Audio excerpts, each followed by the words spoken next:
애굽 땅에서 나온 다음에 첫째 달에 여호와께서 시내 광야에서 모세에게 말씀하여 이르시되 이스라엘 자손에게 유월절을 그 정한 기일에 지키게 하라. 그 정한 기일 곧 이달 14째 날 해질 때 너희는 그것을 지키되 그 모든 율례와 그 모든 규례대로 지킬지니라. 모세가 이스라엘 자손에게 명령하여 유월절을 지키라 하매 그들이 첫째 달 14째 날에 해질 때 시내 광야에서 유월절을 지켰으되 이스라엘 자손이 여호와께서 모세에게 명령하신 것을 다 따라 행하였더라. 그때 사람의 시체로 말미암아 부정하게 되어서 유월절을 지킬 수 없는 사람들이 있었는데 그들이 그날에 모세와 아론 앞에 이르되 그에게 이르되 우리가 사람의 시체로 말미암아 부정하게 되었거니와 우리를 금지하여 이스라엘 자손과 함께 정한 기일에 여호와께 헌물을 드리지 못하게 하심은 어찌함이니까. 모세가 그들에게 이르되 기다리라. 여호와께서 너희에게 대하여 어떻게 명령하시는지 내가 들으리라. 여호와께서 모세에게 말씀하여 이르시되 이스라엘 자손에게 말하여 이르라. 너희나 너희 후손 중에 시체로 말미암아 부정하게 되든지 먼 여행 중에 있다 할지라도 다 여호와 앞에 마땅히 유월절을 지키되 둘째 달 14째 날 해질 때에 그것을 지켜서 어린 양의 무교병과 쓴 나무를 아울러 먹을 것이요 아침까지 그것을 조금도 남겨두지 말며 그 뼈를 하나도 꺾지 말아서 유월절 모든 율례대로 지킬 것이니라. 그러나 사람이 정결하기도 하고 여행 중에도 있지 아니하면서 유월절을 지키지 아니하는 자는 그 백성 중에서 끊어지리니 이런 사람은 그 정한 기일에 여호와께 헌물을 드리지 아니하였은즉 그의 죄를 담당할지며 만일 타국인이 너희 중에 거류하여 여호와 앞에 유월절을 지키고자 하면 유월절 율례대로 그 규례를 따라서 행할지니 거류민에게나 본토인에게나 그 율례는 동일할 것이니라. 성막을 세운 날에 구름이 성막 곧 증거의 성막을 덮었고 저녁이 되면 성막 위에 불 모양 같은 것이 나타나서 아침까지 이르렀으되 항상 그러하여 낮에는 구름이 그것을 덮었고 밤이면 불 모양이 있었는데 구름이 성막에서 떠오르는 때에는 이스라엘 조선이 곧 행진하였고 구름이 머무는 곳에 이스라엘 조선이 진을 쳤으니 이스라엘 자손이 여호와의 명령을 따라 행진하였고 여호와의 명령을 따라 진을 쳤으며 구름이 성막에 머무는 동안에는 그들이 진영에 머물렀고 구름이 성막에 머무는 날이 오래일 때에는 그 이스라엘 자손이 여호와의 명령을 지켜 행진하지 아니하였으며 혹시 구름이 성막에 머무는 날이 적을 때에도 그들이 다만 여호와의 명령을 따라 진영에 머물고 여호와의 명령을 따라 행진하였으며 혹시 구름이 저녁부터 아침까지 있다가 아침에 그 구름이 떠오를 때에는 그들이 행진하였고 구름이 밤낮 있다가 떠오르면 곧 행진하였으며 이틀이든지 한 달이든지 1년이든지 구름이 성막에 머물러 있을 동안에는 이스라엘 자손이 진영에 머물고 행진하지 아니하다가 떠오르면 행진하였으니 곧 그들이 여호와의 명령을 따라 진을 치며 여호와의 명령을 따라 행진하고 또 모세를 통하여 이르신 여호와의 명령을 따라 여호와의 책임을 지켰더라. 아멘.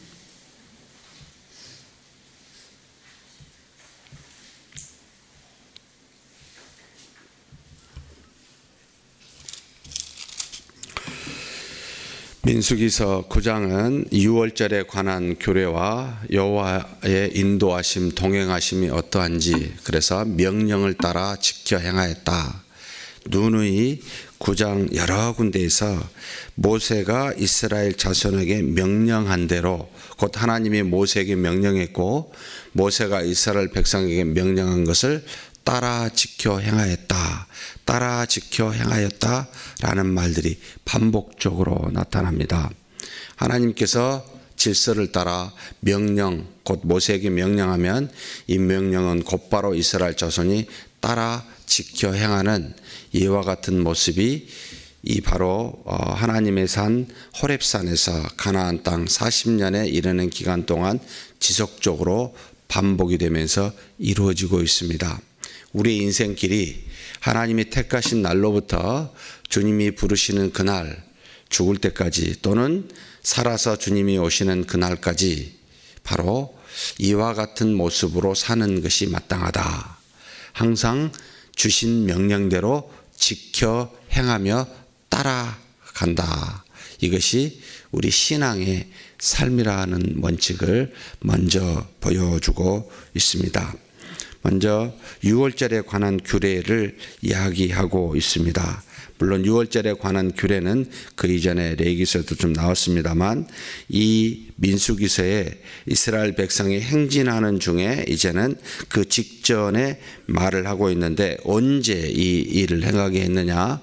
바로 그들이 출애굽한 지 다음에, 그러니까 둘째 해입니다. 첫째 해가 아니고 둘째 해 첫째 달 14째 날이라고 정확하게 이야기해 주고 있습니다. 이걸 니산월 해가지고 매 이스라엘 자손의 바로 첫째 달, 그들의 1월이기도 합니다. 그달 바로 14일에 이 유월절을 꼭 지키게 하였습니다. 그래서 이 날을 왜 그때 주었는지는 알 수 없지만 그러나 이 날의 의미는 우리가 다 알지요. 바로 출애굽하기 전에 이 애굽 땅에서 10번째 재앙으로 애굽의 모든 장자와 처음 난 것들을 전부가 다 죽음의 천사가 다 하나님의 명령을 따라 쳤을 때 오직 문설주의 어린 양의 피를 바른 이스라엘 자손의 첫째 난 것들은 다 보존하고 보호하여 하나님이 그 생명을 지키셨다라고 하는 하나님의 놀라운 은혜를 기념하는, 그래서 죽음의 신이 넘어갔다 해서 유월절이라는 개념으로 패스오버라는 표현을 썼습니다. 그래서 그날을 지킬 때마다 우리의 생명을 지키사 애굽 땅에서 종살이 때 우리를 인도하여 내신 하나님께 감사하고 이 날을 지킵니다라는 의미가 유월절에 포함되어 있습니다. 결국 이 유월절은 누구를 의미하기도 했습니까? 유월절에 반드시 4일간 어린 양은 태어난 지 8일부터 1년 된 미만이 된 이 양을 어린 양이라고 했는데 이 양을 4일간 집에서 머물다가 그리고 안수하여 그 양을 뼈를 꺾지 아니하고 죽이고 난 다음에 그 양을 먹음으로 유월절을 기념하게 됐는데 이 어린 양이 곧 누구를 의미했습니까? 우리 주 예수 그리스도를 의미했습니다. 바로 죽을 수밖에 없었던 우리를 패스오버하여 그 죽음의 사자가 넘게 하여 이스라엘 백성을 구원하였듯이 우리도 주 예수 그리스도로 그 어린 양이 대신하여 죽음으로 우리의 죽음을 넘게 한 그 예수님, 이것이 바로 유월절의 의미이기도 했고 미래에 나타날 그리스도에 대한 상징이기도 했습니다. 자, 이렇게 지키도록 명령했는데 문제는 이것을 지킬 수 없는 사람이 있었다는데 그 문제가 있었습니다. 바로 시체를 만진 부정한 사람이 있었습니다. 부정한 사람은 같은 진영 안에 있는 것이 아니라 진영 밖에서 7일 동안 머물러 정결함을 받고 난 다음에 진영 안으로 들어올 수 있도록 우리가 레위기서에서 본 대로 그 규례가 있었습니다. 그렇게 함으로 이스라엘 자손은 육체적으로든 영적으로든 하나님의 백성으로 그 거룩함과 정결함을 유지하도록 하는 것이 그 목적이어서 부정한 시체를 만져 그들 자신이 부정하여졌으면 진영 밖에 머물라 했는데 이 사람들은 어떻게 하냐는 게 문제였습니다. 진영 안에 들어올 수 없으니 이 유월절 어린 양을 먹고 이 무교절인 7일 동안 바로 아무 누룩이 들어있지 않는 심심한 빵과 쓴 나물을 먹는 이와 같은 무교절의 일주일간 총 합하면 8일간의 이 절기를 지킬 수가 없는데 어떻게 해야 되냐라는 문제가 대두되었습니다. 다시 말하면 우리로 적용을 한다면 하나님 앞에서 우리가 함께 믿음의 생활을 하고 있는데 누군가 죄를 지어서 분명히 나타났어요. 이런 문제가 있었을 때 어떻게 하는 것이 좋습니까? 라고 하는 우리의 당면한 어떤 현실적인 문제들이 있습니다. 그 사람이 돌이켜 회개하여 하나님 앞에 나오는 것이 필요한데 그런 것 없이 그냥 동일하게 믿음의 생활을 하자니 우리 각자가 껄쩍지근한 겁니다. 하나님 보시기에는 지금 현재 우리에게서는 그 죄를 묻지 않으십니다. 주 예수 그리스도로 말미암아 모든 죄를 속량하였기에 그래서 하나님 편에서는 사실 그 모든 사람은 죄 사함을 받아 그 죄를 묻지 아니하지만 문제는 바로 그 죄를 지은 당사자와 죄를 지은 당사자를 함께 바라보고 옆에 있는 우리가 그 죄로 말미암아 누룩 같은 죄로 말미암아 우리의 모든 성결한 삶이 파괴되어지는데 그 문제가 있습니다. 그래서 본인도 그 죄를 지어 그 죄로 말미암아 여러 가지 믿음의 거룩한 삶이 파괴되어지고 그걸 바라보고 있는 주변에 있는 교회를 이루고 있는 우리도 동시에 그 죄의 문제로 파괴되어집니다.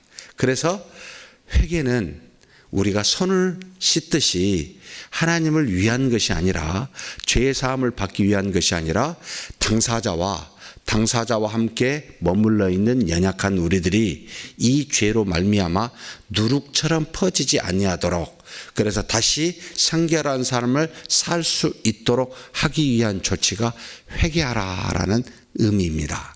하나님 앞에서 돌이켜 그 죄를 떠나 정결함으로 그래서 다시 한번 믿음의 풍성한 삶을 그 은혜를 누리며 살 수 있도록 도와주는 계기, 시점이 회개입니다.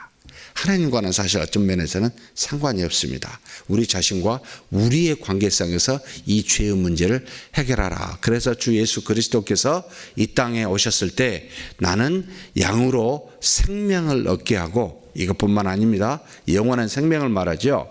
더 풍성히 얻게 하려는 것이라. 우리가 죄를 믿음으로 사는데 죄를 지었음에도 불구하고 돌이키게 되면 더 풍성한 이 땅에서도 하나님의 자녀와 같은 거룩한 그 은혜를 누리며 살 수 있도록 해주겠다가 그리스도를 믿는 믿음의 은혜였습니다. 그래서 영생을 주는 것과 영생을 이 땅에서 누리며 살 수 있도록 주는 것이 그리스도의 십자가의 죽으심의 의미요 우리에게 주시는 놀라운 사랑이기도 했습니다. 그래서 사랑하는 믿음의 사람들이 죄를 지으면 빨리 돌이키는 게 본인의 신상에나 여러 주변의 사람들에게 유익하다. 그래서 이와 같은 회개가 좋다. 그래서 교회에서는 이런 문제를 다루는 것이 전통적으로 7이라는 것으로 이렇게 행하였습니다. 돌이키라는 겁니다. 우리의 공동체가 성결하자. 믿음의 말씀대로 따라 행하여 모두가 다 거룩한 삶을 살자라고 했는데 부정하다고 유월절 참여하면 안 돼요. 라고 말할 수는 없다는 겁니다. 그래서 이 모세가 이것을 해결하는 방식이 참 놀랍습니다. 이것을 지금 6절에 보니까 그때 사람이 시체로 말미암아 부정하게 되어서 유월절을 지킬 수 없는 사람들이 있었는데 그들이 그날에 모세와 아론 앞에 이르러 그에게 이르되 우리가 사람의 시체로 말미암아 부정하게 되었거니와 우리를 금지하여 이스라엘 자손과 함께 정한 기일에 여호와께 헌물을 드리지 못하게 하심이 어찌미니까 이렇게 당연히 항의가 되죠. 우리도 하나님의 은혜에 동참하고 싶은데 이 유월절 기일을 지키고 싶은데 부정하다는 것으로 지킬 수 없다면 이거 말이 됩니까? 라는 당연한 항의였습니다. 모세가 어떻게 이것을 다룹니까? 정말 저는 8절에 너무 은혜가 됐습니다. 모세가 그들에게 이르되 기다리라. 여호와께서 너희에게 대하여 어떻게 명령하시는지 내가 들으리라. 하나님 앞에 나아가 기도합니다. 어떻게 하면 좋습니까? 우리의 사람의 생각으로 하나님이 아니기에 모든 것을 다 지혜롭게 생각하고 결정할 만한 능력을 갖고 있지는 않습니다. 전부 다 거룩해야 돼서 다 함께 지켜야 되는데 어떤 죄를 지은 사람이 있어서 이걸 같이 하자니 문제가 되고 떨어져 내자니 불공평하고 이 문제를 어떻게 하는 것이 지혜롭습니까? 하나님 도와주십시오라고 묻고 있는 모세의 자세가 참 배울 점이 많구나. 내가 뭘 많이 안다고 그냥 생각대로 바로 말을 하거나 바로 무엇을 그대로 드러내는 것은 참 어리석구나. 정말 1차적으로 물어야 됩니다. 사랑하는 성도 여러분, 저와 여러분이 말씀을 얼마나 압니까? 얼마나 우리가 알 수 있다고 이 말씀이 이렇다라고 단정하여 우리가 남에게 쉽게 표현할 수 있습니까? 모세는 모르겠어요. 그가 다 아는지 모르겠지만 하나님께 묻습니다. 이거 어떻게 하면 좋습니까? 하나님의 뜻은 뭡니까? 라고 묻고 있는 자세입니다. 겸손함도 있지만 이 기간 동안에 어떤 생각이 들까요? 자신이나 그 묻는 이 부정한 사람이나 하나님을 향하게 하는 훨씬 더 하나님이 주신다보다는 하나님을 향하게 하는 모든 것에서 그와 같은 자세를 갖도록 하는 그 안에 놀라운 지혜가 숨어 있다고 생각이 됩니다. 무슨 일을 결정하기 전에 반드시 무엇하라? 물으시라. 하나님의 뜻을 물으라라는 이 모세의 자세가 참 은혜롭습니다. 물읍시다. 그냥 생각나는 대로 말하지 마시고 이걸 어떻게 하면 좋습니까? 라고 묻는 것이 필요하다. 그래서 이렇게 기도하는 게 아닐까요? 그러니까 하나님께서 모세에게 말씀하십니다. 이스라엘 자손에게 말하여 이르라. 너희나 너희 후손 중에 시체로 말미암아 부정하게 되든지, 한 가지 더 붙이십니다. 먼 여행 중에 있다 할지라도, 여행하다 보면 이스라엘의 모든 관습에 따라 행하지 않기 때문에 지금 이 하나님께서는 미리를 보고 이야기하고 있죠. 지금의 이스라엘 자손만 보고 말씀하신 것이 아니라 혹시 부정하게 되면 어떻게 해야 됩니까? 타국에서도 이 유월절을 어떻게 해야 됩니까? 라는 그와 같은 걸 염두에 두고 지금 하나님이 말씀하고 있죠. 먼 여행 중에 있다 할지라도 다 여호와 앞에 마땅히 유월절을 지키라 라는 겁니다. 하나님이 주신 명령, 죄가 있든 없든, 죄의 경중이 크든 많든 적든 다 하나님 앞에 나와 하나님이 명령한 것을 지키는 것은 당연하다라고 이야기합니다. 하나님 앞에 나와 함께 예배를 드리고 함께 하나님을 향하여 나가는 것은 지극히 누구든지 마땅히 해야 될 것이다. 그러니 당신은 죄인이니까 안 돼요 라고 그렇게 정지할 만한 사람은 이 땅에 없습니다. 하나님 앞에 나오는 모든, 그래서 교회에 들어오는 사람을 향하여 누구든지 당신은 안 됩니다 라고 말할 수 있는 사람은 없습니다. 단 한 사람. 우리가 기도하지 않아야 될 두 종류 중에 한 종류가 있습니다. 죽은 자를 위해서 기도하지 말고 이단을 위해서 기도하지 말라라고 우리 교부들이 써놨는데, 이단을 우리는 받아들이진 않습니다. 이 사람들은 하나님과 상관없다라고 눈에 보이는 이 땅에 기도도 할 수 없는, 기도할 필요도 없는 사람이라고 여기기에 신천지는 안 됩니다 라고 밖에 써놔. 나머지는요, 어떤 죄를 짓다 할지라도, 심지어 여러분 성전환, 동성애 또는 우리가 말할 수 없는 극악한 죄를 지었다 할지라도 교회를 들어와 하나님 앞에 여러분 예배를 드리도록 하는 것에 대해서는 누구도 금지시켜서는 아니 됩니다 라는 걸 염두에 주십시오. 그것에 대해서 부정할 권한이 없다는 겁니다. 마땅히 하나님 앞에 나와 돌이키게 하는 것이 맞습니다. 그런데 하나님이 제시한 것이 그 다음에 하나가 더 있습니다. 11절에 둘째 달 14째 날, 같아요? 틀려요? 이게 달라요. 첫째 달 14째 해가 유월절을 지키게 하는 하나님의 명령입니다. 그런데 여기는 둘째 달 14째 해라고 한 달 뒤에 들어오게 했습니다. 곧바로 들어와서 그들이 이스라엘 백성이 죽은 자를 함께 같이 하게 되면, 만나게 되면 부정하게 되니까 이것을 지혜롭게 풀어간 겁니다. 한 달 뒤에 들어오십시오 라고 이스라엘 진영 안에 들어오도록 하는 것을 정한 기일을 차서 들어오도록 요청하게 됩니다. 여러분, 역대하 30장인가요? 히스기야가 이와 같은 것을 행하는 걸 보게 됩니다. 정함을 줄 만한 제사장이 부족하니까 첫째 달 14째 유월절을 지키는 것이 아니라 둘째 달 14째 날에 여호와 앞에 유월절을 지키는 모습이 바로 히스기야 왕 때 나타납니다.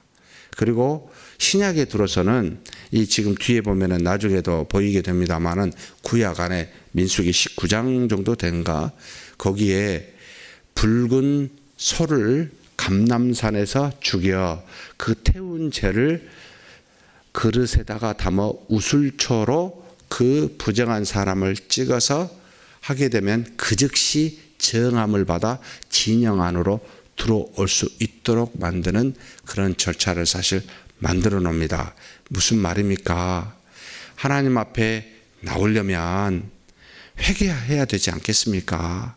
적어도 정함을 받아야 되지 않겠습니까? 이스라엘 백성으로는 다 환영하고 누구든지 다 올 수 있도록 하지만, 그러나 돌아오면 돌아오는 절차에서는 돌이켜야 되지 않겠습니까? 돌이키지 아니하면 그게 무슨 유익이 되겠느냐? 그 드리는 제사가 아무 의미가 없게 된다는 말이기도 합니다. 그래서 절차를 두어 그렇게 행하거나 한 달 뒤에 정함을 받고 오는 것이 맞다라고 해서 이와 같은 지혜로운 답을 하나님이 모세에게 주고, 모세는 바로 이 부정한 사람들에게 이와 같이 명령하게 됩니다. 사랑하는 성도 여러분, 죄를 짓거든 회개하십시다. 어떤 죄를 지어도 회개하면 사함을 받습니다. 그것은 우리 자신과 우리 모든 여기에 있는 공동체를 위함입니다. 그러니 우리는 그 죄에 대해서 정죄할 만한 권한은 없습니다. 그저 함께 권면하여 믿음 안에서 생활하여 회개하여 함께 믿음으로 생활할 수 있도록 우리가 돕는 것이 우리의 책임이다라는 것 기억했으면 좋겠습니다. 그 다음에 길을 안내한 구름, 성막이 세워지자마자 구름이 임하게 됩니다. 그곳에는 하나님이 계시다는 뜻입니다. 동행하신다는 뜻입니다. 밤에도 동행합니까? 네, 동행합니다. 뭘로 보이셨습니까? 구름이 안 보이니까 불로 바꿔놨습니다. 순전히 우리 때문이지요. 밤에는 하나님이 불로 변했다가 낮에는 구름으로 변했다가 뭐 때문에 그래야 하시겠습니까? 이스라엘 백성과 늘 동행함을 한 번도 그들의 눈에, 그들의 경험에서 벗어나지 않도록 제시하고 계신, 우리 눈높이에 맞춰 계시는 하나님이십니다. 그런데 머무는 동안에는 그들이 머물렀고, 움직이는 동안에는 떠서 움직이는 동안에는 함께 갔습니다. 밤에는 움직였을까요? 안 움직였을까요? 우리는 낮에는 하나님이 활동하라고 주셨고 밤에는 자라고 주셨습니다. 그런데 밤에 활동하고 낮에 일하는 분은 무슨 일인지 모르겠습니다. 그런 직업을 갖고 있다면 어쩔 수 없는데, 젊은이들이요, 여기는 별로 없으시지만 왜 거꾸로 하는지 모르겠습니다. 꼭 낮에 자고 밤에 활동을 해요. 희한하죠? 하나님의 말에 뜻에 맞지 않죠. 그런데 가만히 읽어보면 구름이 움직였다고 그랬지 불이 움직였다고 말하고 있지 않습니다. 하나님이 구름이 낮에 움직인다는 거죠. 하루를 머무르면 하루를 가고, 그 다음에 일주일 가면 일주일 내내 가는데 밤에는 아니에요. 한 달, 1년 생각해 보십시다. 하루는 참 짧아요. 한 달은 적당해요. 1년은 너무 길어요. 머무르든 가든. 우리 생각과는 다르다는 겁니다. 우리는 합리적이라는 말로 이성을 갖고 있어 한 달은 짧고, 아니 하루는 짧고 한 달은 적당하고, 머물든지 가든지 1년은 너무 길고, 이런 생각하잖아요. 그것과 상관없이 움직이시는 하나님, 인도하시는 하나님이라는 겁니다. 우리 이성에 맞추어 신앙생활하지 말라라는 뜻이 포함되어 있지 않습니까? 하나님이 움직이면 그냥 움직입시다.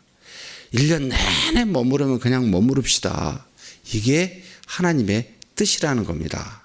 열심히 일하라고 계속 움직이면 갑시다. 일을 하고 싶은데 계속 정치에 계세요. 우리 교회가 10년 내내 정치할지도 모르겠습니다. 내가 이런 말 하면 안 되는데 하나님의 뜻은 모릅니다. 어떻게 여러분 우리 한국교회가 1980년대 90년대 엄청나게 부흥케 하셨습니다. 문제가 없는 것 아니었어요. 문제가 있음에도 불구하고 부흥하니까 보이지 않았을 뿐입니다. 하나님이 하셨죠.